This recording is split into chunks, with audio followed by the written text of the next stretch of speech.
যদি মনে করেন উদাহরণস্বরূপ আওয়ামী লীগ এলাকার বিচার করতে দেওয়া হয়, বিএনপি জামাত একটাও যাবে জান্নাতে বলেন?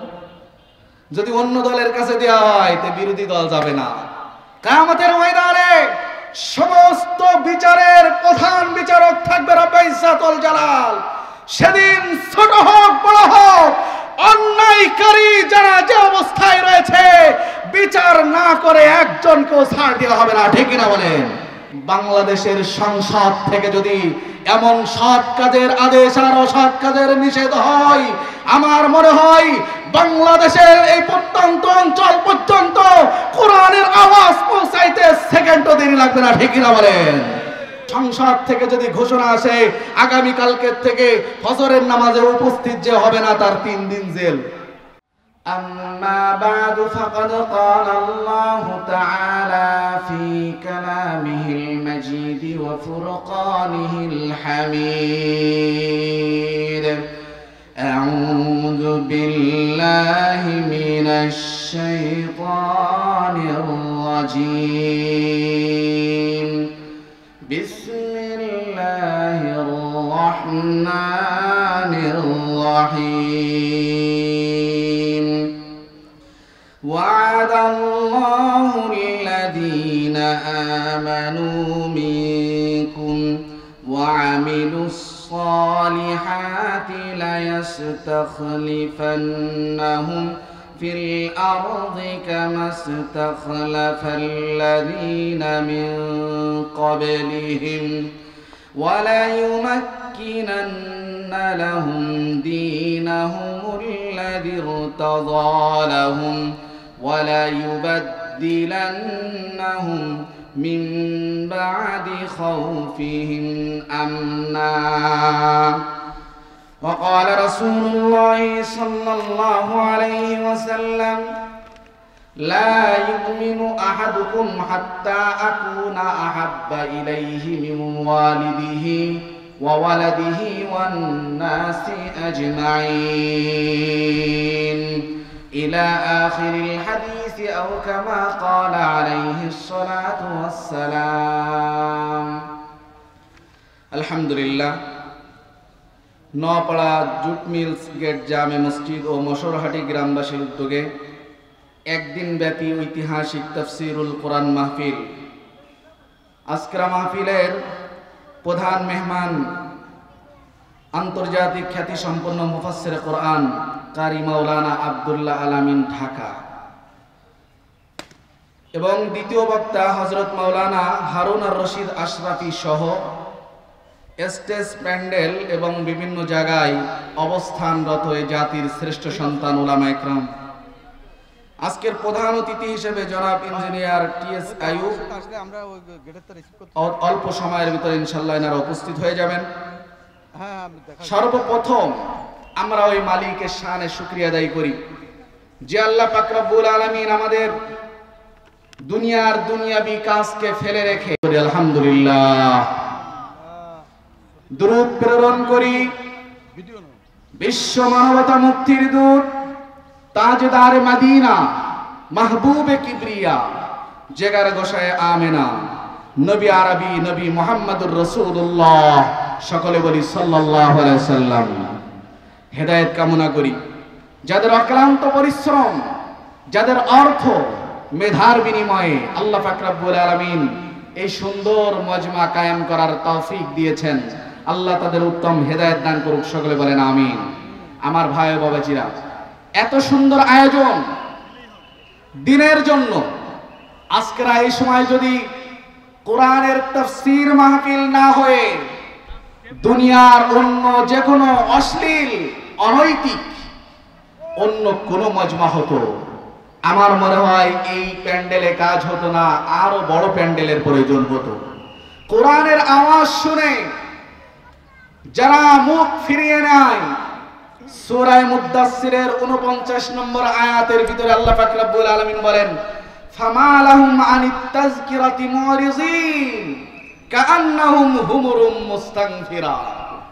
আল্লাহ পাক রব্বুল আলামিন বলেন যারা কোরআনের আওয়াজ থেকে মুখ ফিরিয়ে নেয়, কোরআনের আওয়াজ আল্লাহর রাসূলের বাণী, এ জাতীয় আওয়াজ থেকে যারা মুখ ফিরিয়ে নেয় এরা হলো কাআন্নাহুম হুমুরুম মুস্তানফিরা, বুনো গাদার সাথে আল্লাহ পাক রব্বুল আলামিন তাদের সাদৃশ্যতা অবলম্বন করেছেন। এইজন্য আমার ভাই ও বাবাজিরা, মাইকের আওয়াজ যতদূর পর্যন্ত পৌঁছাচ্ছে আমরা কেউ খালি খালি বসে থাকবো না। কোরআনের আওয়াজে, কোরআনের আকর্ষণে আমরা এই মাঠে চলে আসব। দুইটা কাজ যদি দুনিয়ার মানুষ করে, দুইটা আখলাকে যদি মানুষ রূপান্তরিত হয়, তো আল্লাহ পাক রব্বুল আলামিন ঘোষণা দিয়েছেন বান্দাদের জন্য একটা সুসংবাদ, সুসংবাদ এবং তাদের জন্য বিশেষ পুরস্কারের ব্যবস্থা রয়েছে। দুনিয়ায় 3টা পুরস্কার, আখিরাতে আল্লাহ পাক রব্বুল আলামিন তাদের জন্য একটা পুরস্কার নির্ধারিত করেছেন। আমার ভাই বাবাজিরা, আজ আমরা মুসলমান, আমরা মুমিন, হয়তো আমরা এই প্যান্ডেল বাদ দিয়ে একটা একটা দোকানে যে কয়জন মানুষ আছি, আমরা সব যদি দোকান থেকে এখানে আসি, সেখানে কোনো কাজ ছিল না তাদের, তারা সেখানে শয়তানের দোকায় পড়ে দুনিয়াবি এই কাজগুলো তাদের মজা পাচ্ছে তারা সেখানে থেকে। কিন্তু আল্লাহ পাক রব্বুল আলামিন যাদেরকে ভালোবাসবেন, কোরআনকে যারা ভালোবাসবে, তারা এই আওয়াজ শুনে দূরে বসে থাকতে পারবে না। কোরআনের আকর্ষণে, রাসূলের বাণী শ্রবণালক্ষ্যে তারা এই নির্দিষ্ট স্থানে তারা চলে আসবে। আল্লাহ পাক রব্বুল আলামিন ঘোষণা দিয়েছেন যে 2টা কাজ যদি করে, 1 নাম্বার হলো ওয়াদাল্লাহুল লাযীনা আমানু, 2 নাম্বার হলো আমিলুস সালিহাত। 1 নাম্বার যদি ঈমান আনে, 2 নাম্বার যদি সৎ কাজ করে, এই 2টা কাজ যদি করে, আল্লাহ পাক রব্বুল আলামিন বলেন আমি ওয়াদা দিচ্ছি তাদের অবশ্যই আমি তাদের জন্য 3টা পুরস্কার, 3টা সুসংবাদ আমি তাদের জন্য রেডি করে রাখলাম। আমার ভাই বাবাজিরা, আল্লাহ পাক রব্বুল আলামিন ওয়াদা করেছেন, খেলাফ হওয়ার সম্ভাবনা আছে? কশিন কালেও না।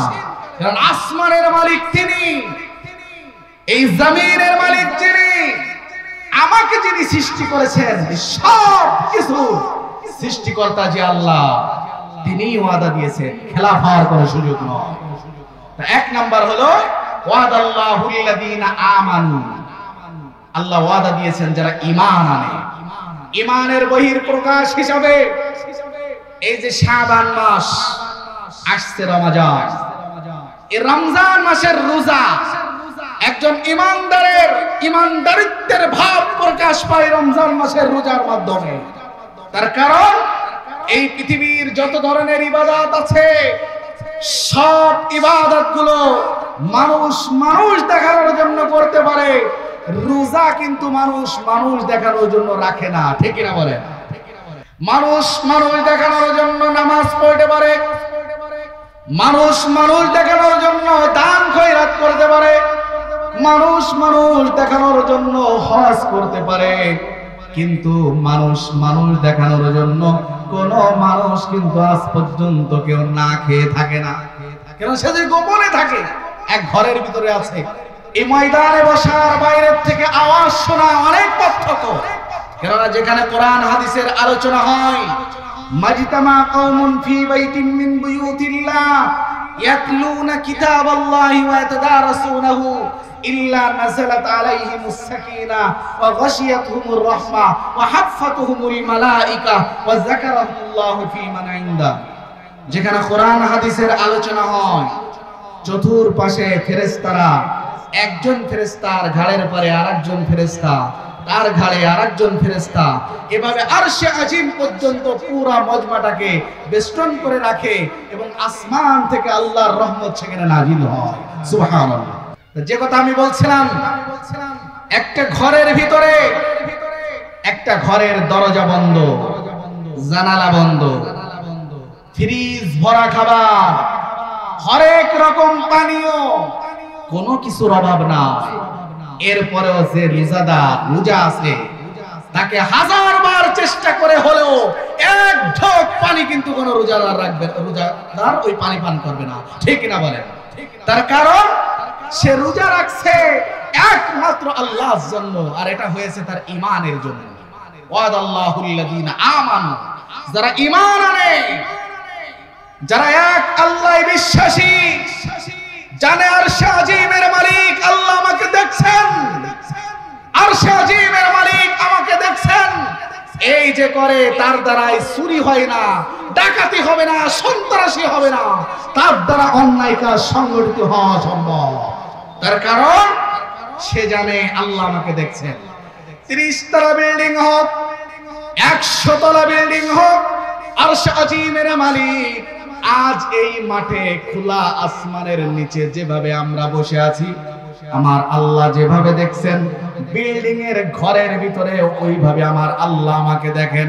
100 তলা বিল্ডিং হোক আর 2 তলা বিল্ডিং হোক, খোলা মাঠ হোক আর যেখানে হোক, আরশে আজিমের মালিকের কাছে সব সমান, সব কিছুই সমান।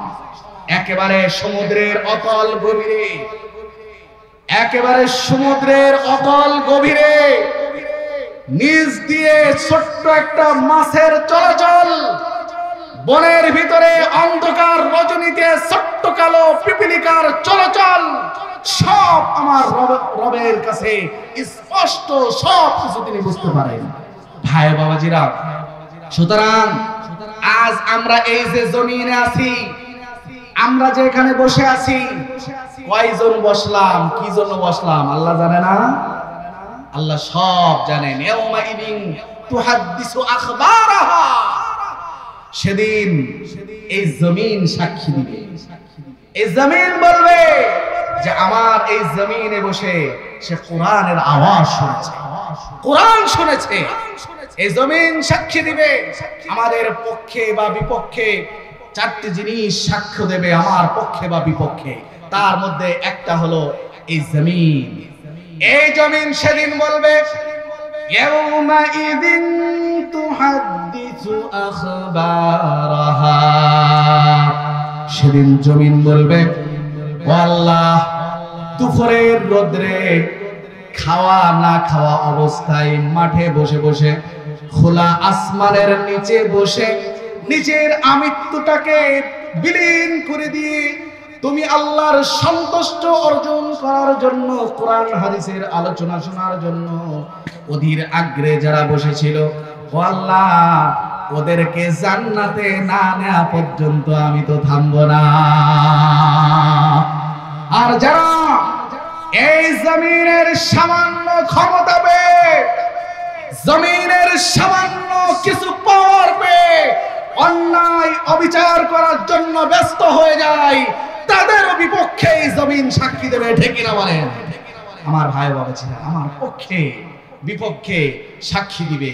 একটা হলো জমিন, 2 নাম্বার হলো আমার মাথার তালু থেকে পাততলা পর্যন্ত গোটা অঙ্গ প্রত্যঙ্গ। আল-ইয়াউমা নাখতিমু আলা আফওয়াহিহিম ওয়া তুকাল্লিমুনা আইদিহিম।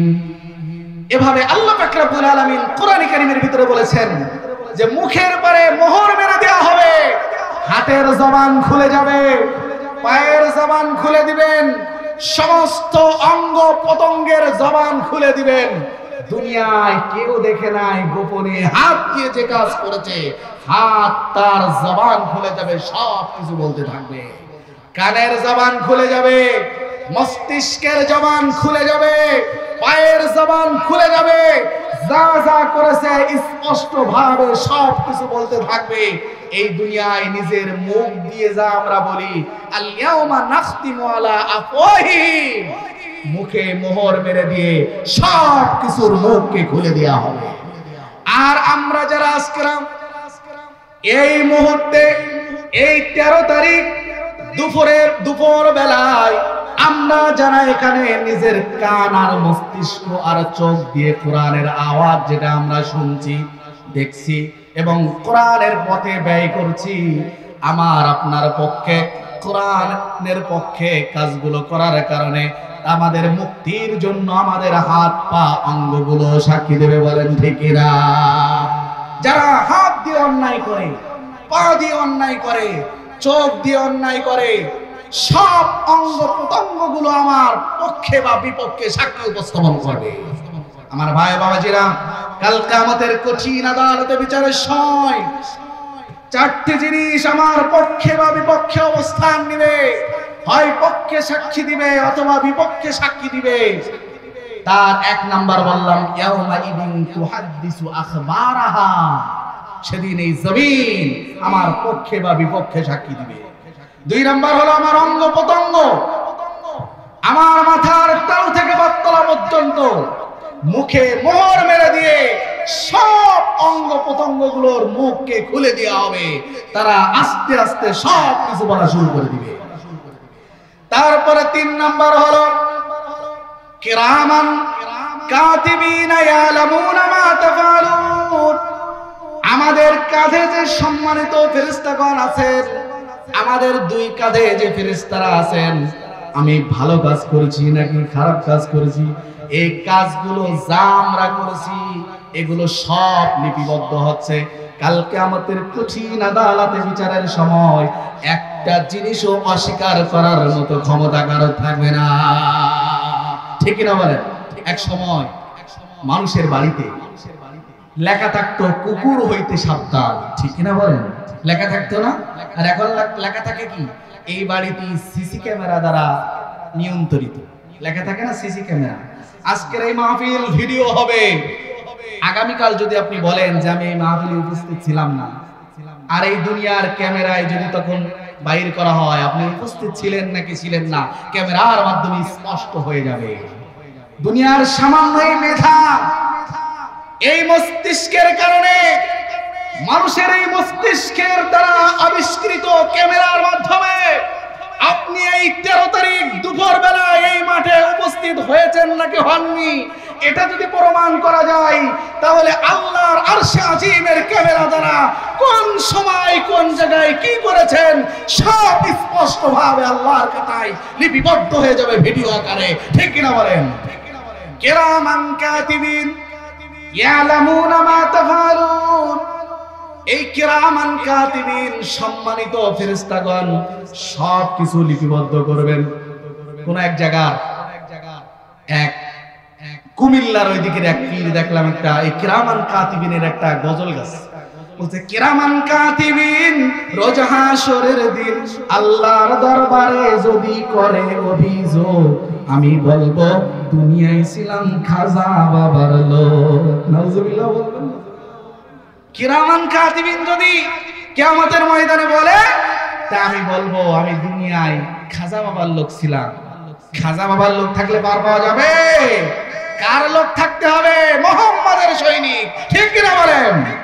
যদি গজলটা এমন হতো কিরামান কাতিবিন রোজ হাসরের দিন আল্লাহর দরবারে যদি করে অভিযোগ, আমি বলবো দুনিয়ায় ছিলাম মুহাম্মাদের লোক, ঠিক কিনা বলেন?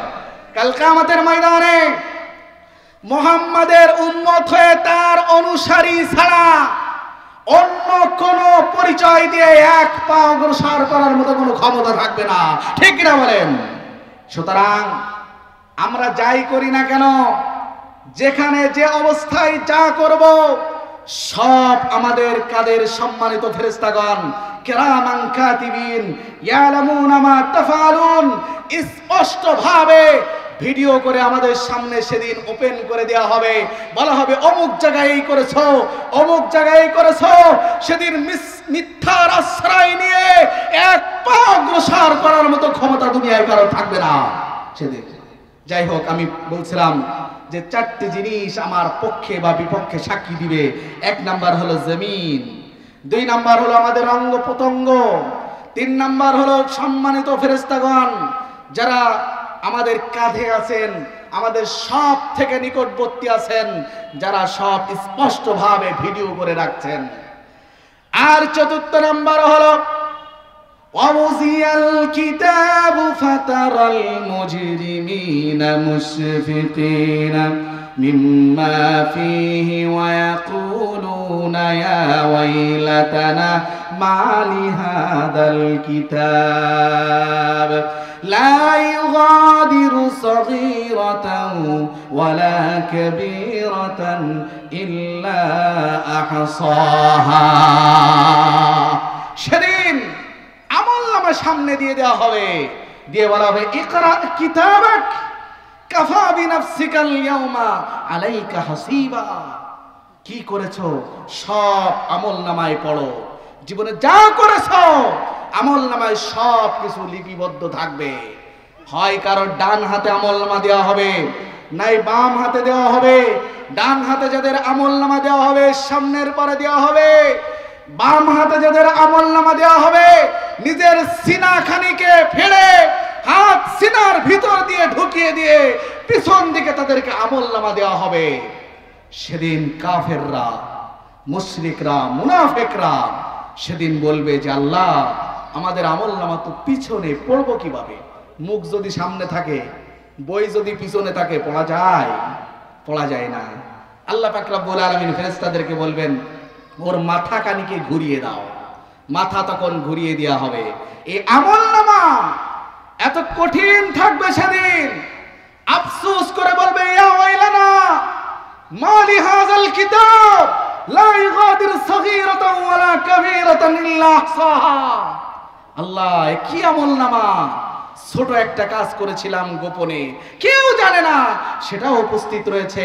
ওয়ালা কাবীরাতান ইল্লা আহসাহা, বড় যেটা করেছিলাম সেটাও উপস্থিত রয়েছে, একটা জিনিসও বাদ রাখে নাই।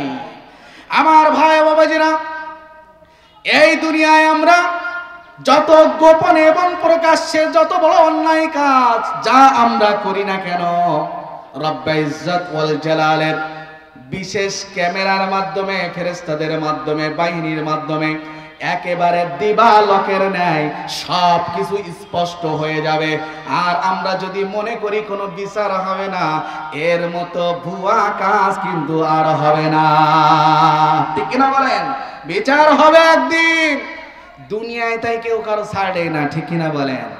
কাল কিয়ামতের ময়দানে যদি মনে করেন উদাহরণস্বরূপ আওয়ামী লীগ লাগের বিচার করতে দেওয়া হয়, বিএনপি জামাত একটাও যাবে জান্নাতে? বলেন। যদি অন্য দলের কাছে দেওয়া হয় তো বিরোধী দল যাবে না। কিয়ামতের ময়দানে সমস্ত বিচারের প্রধান বিচারক থাকবে রব্বে ইজ্জত ওয়াল জালাল। সেদিন ছোট হোক বড় হোক, অন্যায়কারী যারা যে অবস্থায় রয়েছে, বিচার না করে একজনকেও ছাড় দেওয়া হবে না, ঠিক কিনা বলেন? দুনিয়ায় মামা কালু চলবে, ও জায়গায় কি চলবে? ও জায়গায় কোনো কিছুই চলবে না। যাই হোক, আমি যে আয়াতে কারিমা তেলাওয়াত করেছি সূরা নূরের 55 নম্বর আয়াত, এই আয়াতটা নাজিল হওয়ার কারণ ছিল সাহাবায়ে কেরামদের সান্ত্বনা দেওয়া। সাহাবায়ে কেরাম অতিষ্ঠ হয়ে গিয়েছিলেন রাসূল করিম সাল্লাল্লাহু আলাইহি ওয়াসাল্লামের নবুয়ত প্রাপ্তির পর। মক্কায় 13 বছর, মদিনায় 10 বছর। এই 13 বছরের জীবনে কাফেররা নির্যাতন করেছে, নিপীড়ন করেছে। 13 বছর শুধু নির্যাতন আর নিপীড়নের স্টিম রুলার চলেছে তাদের উপরে। তারা নীরবে সেটা সহ্য করেছেন 13 বছর ধরে। 13 বছর যত অন্যায় হয়েছে, আবু জাহেল, উতবা, শাইবা নামাজরত অবস্থায় আক্রমণ করেছেন। আল্লাহকে ডাকবে সুযোগ দেন নাই, বিভিন্ন ভাবে আক্রমণে তারা লিপ্ত হয়েছে। যখন মদিনায় চলে যান হিজরাত করে রাসূল করিম সাল্লাল্লাহু আলাইহি সাল্লাম, যাওয়ার পরে হিজরাতের 2য় বছর আবু জাহেল চিন্তা করলো ওখানে গিয়ে আক্রমণ করবে। এখানে সহ্য করছে, এখান থেকে যখন হিজরাত করে মদিনায় গিয়েছেন সেখানে গিয়েও ছাড় হবে না, সেই জায়গায়ও আক্রমণ করবে। কিন্তু আরশে আজিমের মালিক আল্লাহ পাক রব্বুল আলামিন বলেন, মুহাম্মদ আর বসে থাকা যাবে না। 1 বছর 2 বছর নাও, 13টা বছর ধরে অনেক কষ্ট সহ্য করেছো। এবার কাফের আবু জাহেল, উতবা, শাইবারা যখন আক্রমণ করবে আর কিন্তু বসে থাকা যাবে না। আক্রমণ করলে পাল্টা কিন্তু আক্রমণের জবাব দিতে হবে, পাল্টা আক্রমণের জবাব দিতে হবে। তখনই জিহাদ শুরু হয়ে যায়। বদরের যুদ্ধের সময় ওই 2য় হিজরিতে যখন কাফেররা তারা আক্রমণ করার জন্য মদিনার দিকে অগ্রসর হয়ে গেল, 950 অস্ত্রে শস্ত্রে সজ্জিত তারা সন্ত্রাস বাহিনী, তারা যখন আক্রমণের দিকে গেল, মুসলমানরা নিরস্ত্র 313 জন নিরীহ মুসলমান সাহাবায়ে কেরাম নিরস্ত্র ভাবে তারা তাদের মোকাবেলা করলো। আর 950 অস্ত্র শস্ত্রে সজ্জিত ওই কাফের সন্ত্রাসীদের মোকাবেলা করে মুসলমানদের বিজয় হয়ে গেল, ঠিক কিনা বলেন? আজও সে আল্লাহ আছে কিনা বলেন? ভয় পাওয়ার কি কোনো দরকার আছে? না, আল্লাহ তো ঢিল দেন। আল্লাহ কিন্তু একটু ঢিল দিয়ে দেখেন যে আমার মুসলমানরা দেখি বিচলিত হয় কিনা। সাহাবায়ে কেরামরা বলেছেন মাতা নাসরুল্লাহ, কখন আল্লাহর সাহায্য আসবে?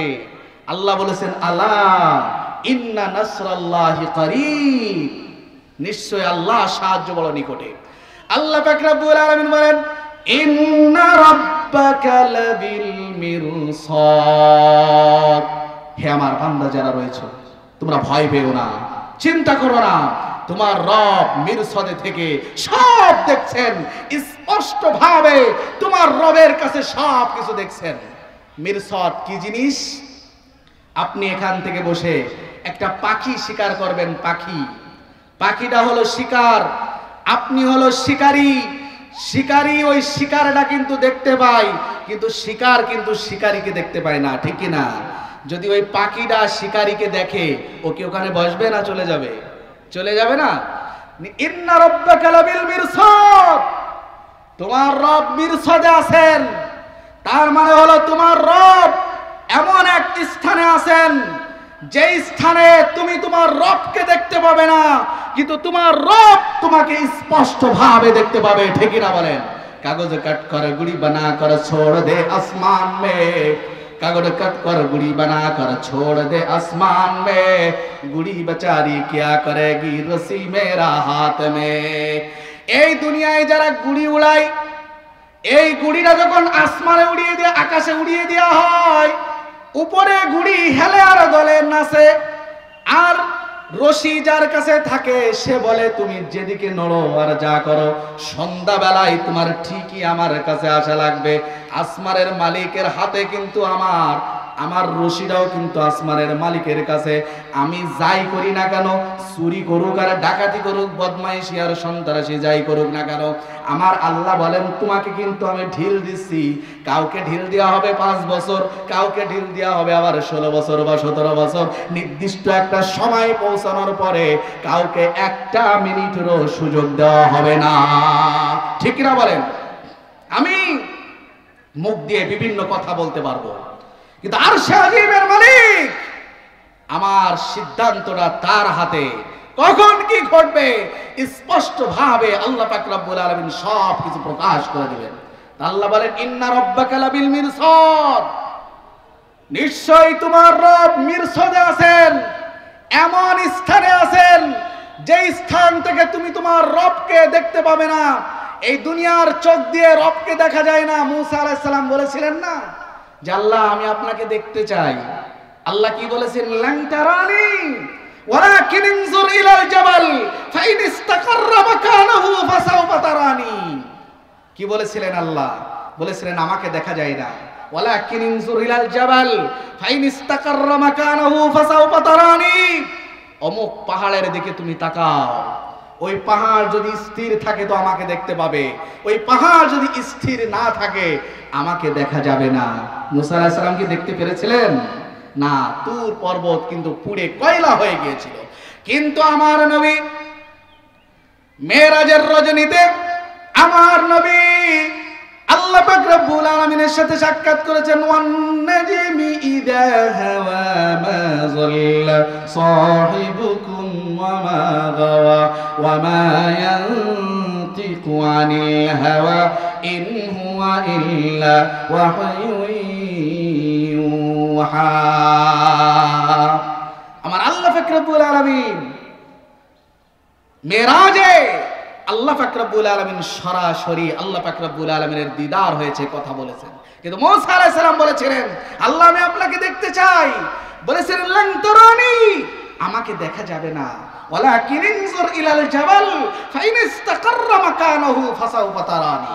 তুমি অমুক পাহাড়ের দিকে তাকাও, পাহাড় যদি স্থির থাকে তো আমাকে দেখতে পাবে, পাহাড় যদি স্থির না থাকে তো আমাকে দেখা যাবে না। এই চোখ দিয়ে আল্লাহকে দেখা সম্ভব নয়, কিন্তু আল্লাহ পাক রব্বুল আলামিন আমরা কখন কোথায় কি করছি সব স্পষ্ট দেখতে পাচ্ছেন। আল্লাহ কোথায় আছেন?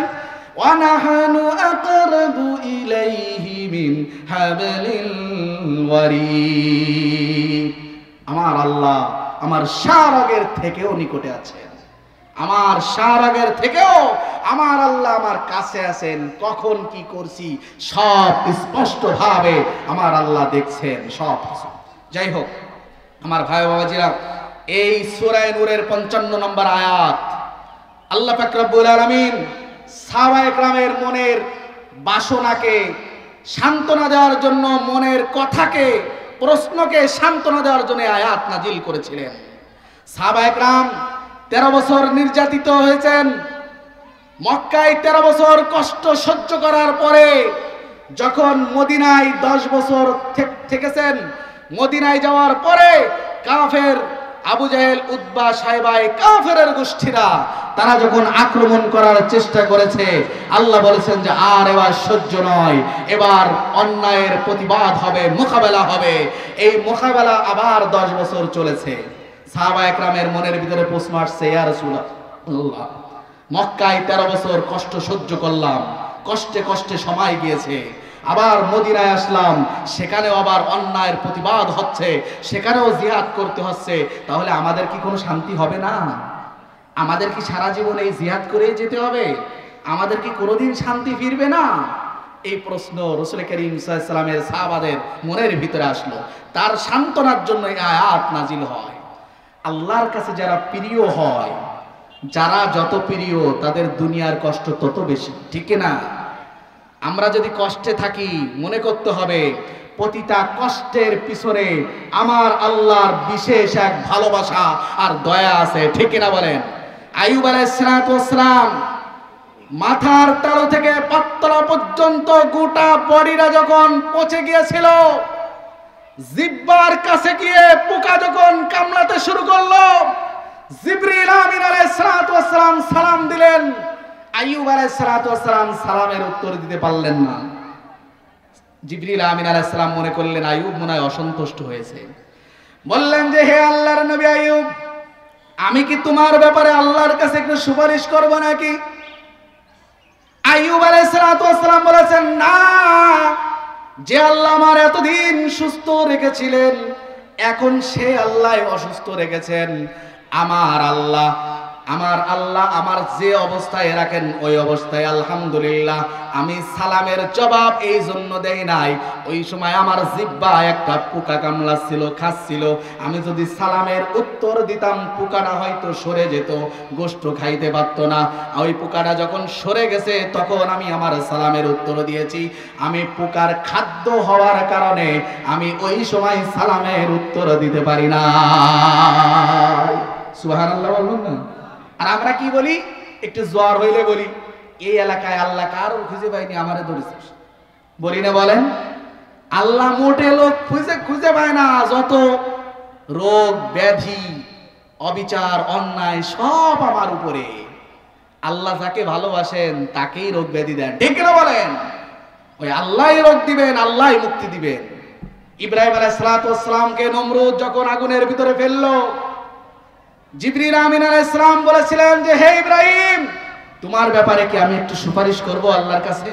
ইব্রাহিম আলাইহিস সালাম কি বলেছিলেন সেদিন? যে না, আমার সুপারিশ করা লাগবে না, কেননা আগুনের মালিক যিনি, ইব্রাহিমের মালিক তিনি, নমরুদের মালিকও তিনি, আসমানের মালিকও যিনি, জমিনের মালিকও তিনি, ঠিক কিনা বলেন?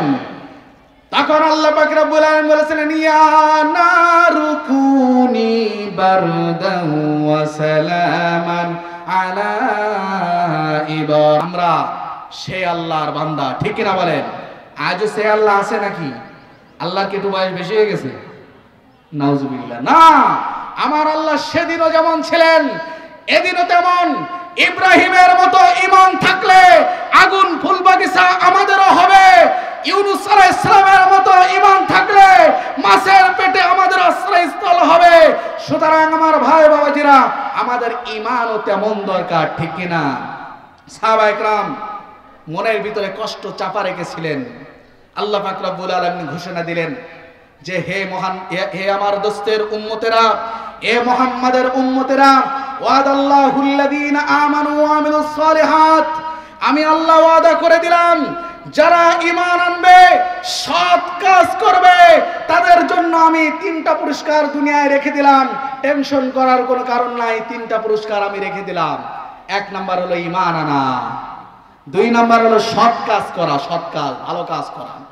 আল্লাহ পাক রব্বুল আলামিন কোরআনে কারীমের ভিতরে বলেন, কুনতুম খায়রা উম্মাতিন উখরিজাত লিন-নাস তা'মুরুনা বিল মা'রুফি ওয়া তানহাউনা আনিল মুনকার। আমার ভাই বাবাজিরা, আমি দেখতে পাচ্ছি মাঠের চতুর্পাশে কিছু ভাইরা দাঁড়িয়ে আছেন। কেন দাঁড়িয়ে আছেন আমি জানি না, নিশ্চয় আমরা তো মাহফিল শুনতে আসছি মনে হয়। যারা এই মাহফিলের চতুর্পাশে আছে বাইরে, তারা কিন্তু এখানে আসে নাই। আমরা এই ভিতরে এসে কেন মাহরুম হচ্ছি? আমরা তো ভিতরেই আছি। আমরা মনে করতে পারি আমরা ভিতরে আছি, বাইরে দাঁড়ায় থাকলেও তো ভিতরে এরিয়ায়।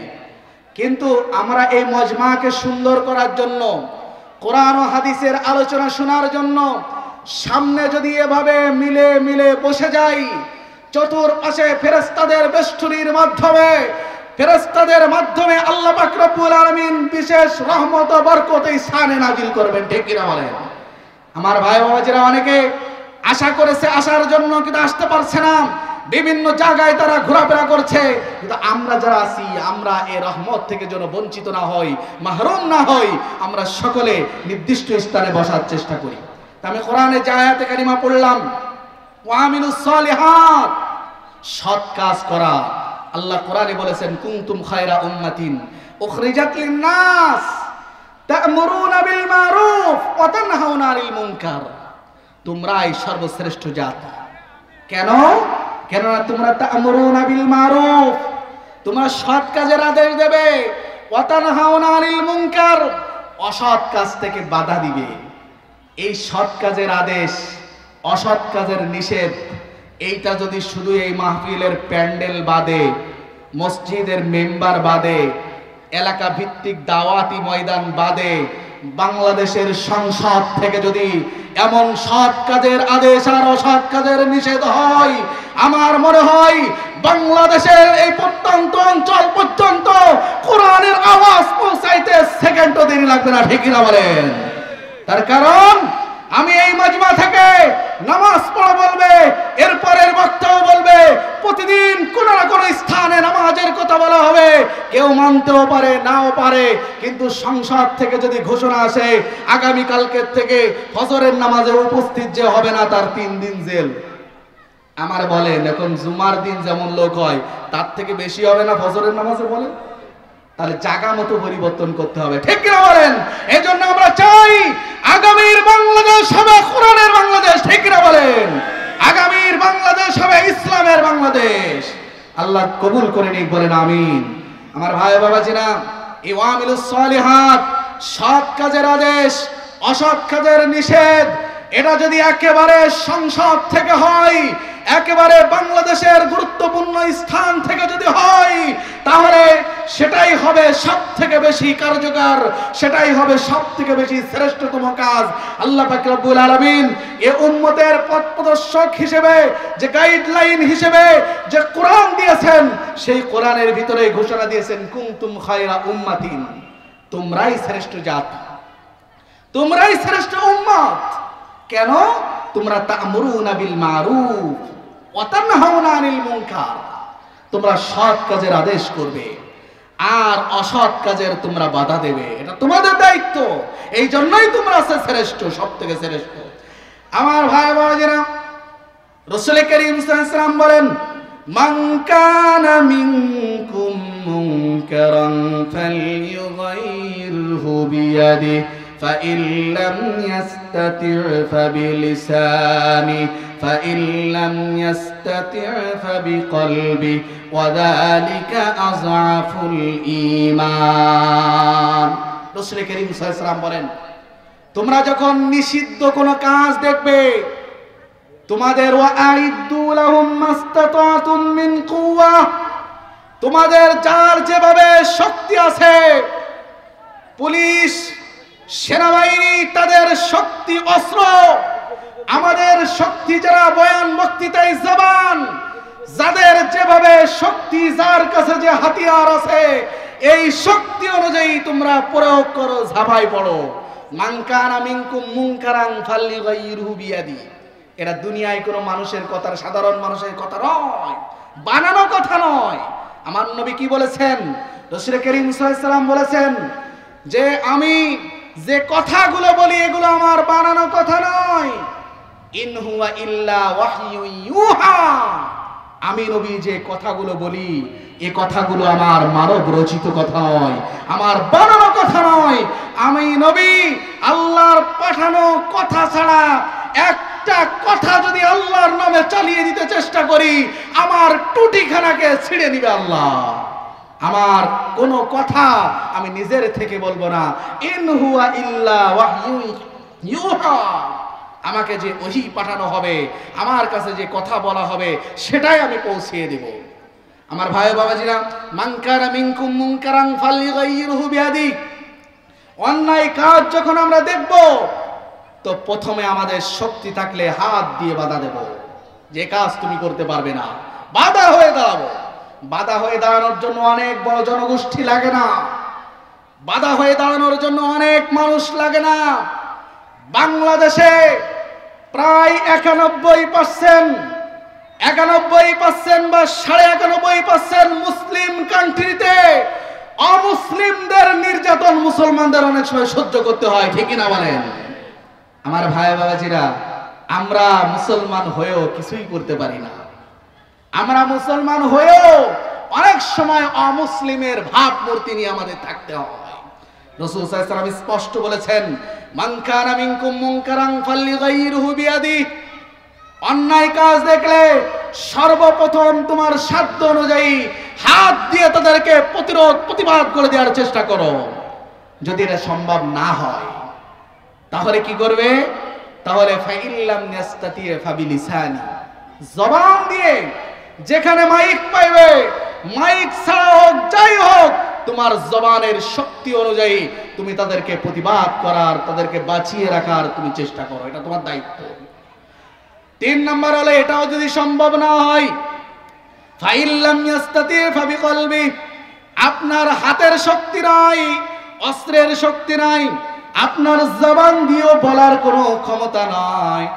বিগত টার্মে আমরা বেশ কিছু বছর এমন হয়েছে, আমাদের সব থেকে নিকটতম রাষ্ট্র ভারতে আমরা দেখেছি মুসলমানদেরকে, সংখ্যালঘু মুসলমানদেরকে কিভাবে নির্যাতন করা হয়েছে, নিপীড়ন করা হয়েছে, ঠিক না বলেন? মুসলমানরা নামাজ পড়ছে, লাঠি মেরে তাদের নামাজকে ভেঙে দেওয়া হয়েছে, মসজিদের ভিতরে ঢুকেছে, গুলি করা হয়েছে, বিভিন্ন ভাবে মুসলমানদের উপরে, ইসলামের উপরে নির্যাতন আর নিপীড়নের স্টিম রুলার চালানো হয়েছে। আমরা সব থেকে নিকটতম সংখ্যাগরিষ্ঠ মুসলিম রাষ্ট্র হওয়া সত্ত্বেও আমাদের জবান থেকে একটা কথা বলারও আমরা সুযোগ পাই নাই, ঠিক না বলেন? কথা বলার আগেই বিভিন্ন ট্যাগ লাগিয়ে দেওয়া হয়েছে, ঠিক না? ফাইল্লাম ইয়াস্তাতি ফাবিলিসানি যদি এমন হয়, তাহলে যেন ফাইল্লাম ইয়াস্তাতি ফাবিকলবি, তুমি অন্তর থেকে ঘৃণা করবে। এই ঘৃণা করার মতো সাহস যদি তোমার না থাকে, তুমি কশিন কালো মুমিন আর মুসলমান হতে পারবে না, ঠিক না? যাই হোক আমার ভাই বাবাজিরা, আল্লাহ পাক রব্বুল আলামিন এই সূরা নূরের 55 নম্বর আয়াতে দুইটা কথা বলেছেন যে যদি আমার বান্দাদের ভিতরে, হে নবী, আপনার উম্মতের ভিতরে, মুসলমানদের ভিতরে দুইটা কাজ যদি তারা করে, ওয়াদাল্লাহুল্লাযীনা আমানু ওয়া আমিলুস সালিহাত, তারা যদি ঈমান আনে আর সৎ কাজ করে, এই দুইটা কাজ যদি তারা করে, তো তাদের জন্য 3টা পুরস্কার রয়েছে। এটা আমি আল্লাহ ওয়াদা করছি, আল্লাহ ওয়াদা করেছেন, এটা কোশ্চিন কালেও খেলাপ হবে না। সন্দেহ আছে কারো? সন্দেহ আছে না। একটা হলো লা ইস্তাখলিফান্নাহুম ফিল আরদি কামা ইস্তাখলাফাল্লাযীনা মিন ক্বাবলিহিম। আল্লাহ পাক রব্বুল আলামিন বলেন, যারা ঈমান আনবে আর সৎ কাজ করবে তাদের আমি দুনিয়ায় 3টা পুরস্কার দেব। 1 নাম্বার পুরস্কার হলো এই জমিনের রাজত্ব, কর্তৃত্ব আর ক্ষমতা আমি মুসলমানদের হাতেই দিয়ে দেব। সুবহানাল্লাহ বলেন না? এখন সারা বিশ্বে প্রকাশ্য বা গোপন ভাবে মুসলমানদের হাতে কিন্তু ক্ষমতা নাই, ঠিক কিনা? মুসলমানরা অনেকে নাম করা আমাদের বাংলাদেশেও বিগত 50 বছর ধরে তো মুসলমান ছাড়া হিন্দুরা তো ছিল না, ছিল নাকি? কিন্তু নামধারী মুসলমান আর বাস্তবিক মুসলমান হয়ে যদি কোরআনের আওয়াজ শুনতে আমার কষ্ট হয়, মুসলমান হয়ে যদি আমার কোরআনের আওয়াজ যদি অ্যাবাউট করে চলতে হয়, আমি নামধারী মুসলমান, জন্মসূত্রে মুসলমান, বাস্তবিক ভাবে আমি মুসলমান নয়, ঠিক না? তালা ইস্তাখলিফান্নাহুম ফিল আরদ কামা ইস্তাখলাফাল্লাযীনা মিন ক্বাবলিহিম, এগুলো কিন্তু কোরআনের কথা, ঠিক কি না? কোরআনের কথা না এটা? আপনারাও দেখবেন সূরা নূরের 55 নম্বর আয়াত, আপনারা বাসায় গিয়ে কোরআনের আয়াতের তরজমা তাফসীর দেখবেন। আমি তো একেবারে তরজমাটাই বলছি, তাফসীর তো আর না, তরজমাটাই দেখবেন। লা ইস্তাখলিফান্নাহুম ফিল আরদ কামা ইস্তাখলাফাল্লাযীনা মিন ক্বাবলিহিম, তোমাদের পূর্ববর্তী জাতিদের ভিতরে গোটা মুসলিম জাহান পরিচালনা করেছেন হযরত আবু বকর, হযরত ওমর, হযরত উসমান, হযরত আলী সহ রাদিয়াল্লাহু আনহুম আজমাইন সহ সমস্ত মুসলমানরা যেভাবে কামাস্তাখলাফাল্লাযীনা মিন ক্বাবলিহিম, তোমাদের ইতিপূর্বেও আরো পূর্বেও যারা এভাবে রাজত্ব, কর্তৃত্ব, নেতৃত্ব চালিয়েছেন, যেমনি যারা ঈমান আনবে, সৎ কাজ করবে, তাদেরকেও আমি খেলাপতি এবং রাজত্ব, কর্তৃত্ব দান করব, ঠিক না? 2 নাম্বার হলো ওয়ালা ইউমাক্কিনান্না লাহুম দীনাহুমুল্লাযী ইরতাযালাহুম, আমি তোমাদের জন্য দিনকে, ইসলাম ধর্মকে আমি স্থির করে দেব। কেননা রাত্রে বেলায় সাপ হয়ে কামড়াবে, দিনের বেলায় উজা হয়ে ঝাড়াবে, এমন মুসলমান নয়। রাত্রে যার চরিত্র তেমন, দিনের বেলায় চরিত্র তেমন, জাহের আর বাহের, রাত আর দিন নয়, প্রকাশ্য ময়দান আর ঘরের ভিতরে নয়, স্পষ্ট ময়দানের মতো এমন প্রতিষ্ঠিত দিন ইসলামকে আমি দান করে দেব। সুবহানাল্লাহ। আমার ভাই বাবাজিরা, 2 নাম্বার পুরস্কার এটা।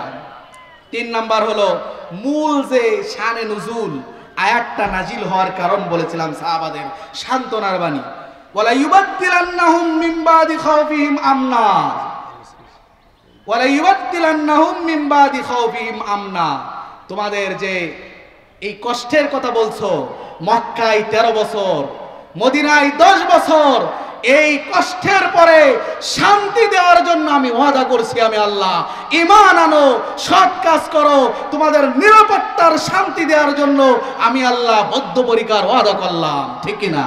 আল্লাহ পাক রব্বুল আলামিন স্বল্প সময়ে আমরা যে কোরআনে কারীম থেকে, কোরআন হাদিস থেকে যে আলোচনা শুনলাম, আল্লাহ আমাদের আমলের জিন্দেগিতে বাস্তবায়ন করার তৌফিক দান করুন।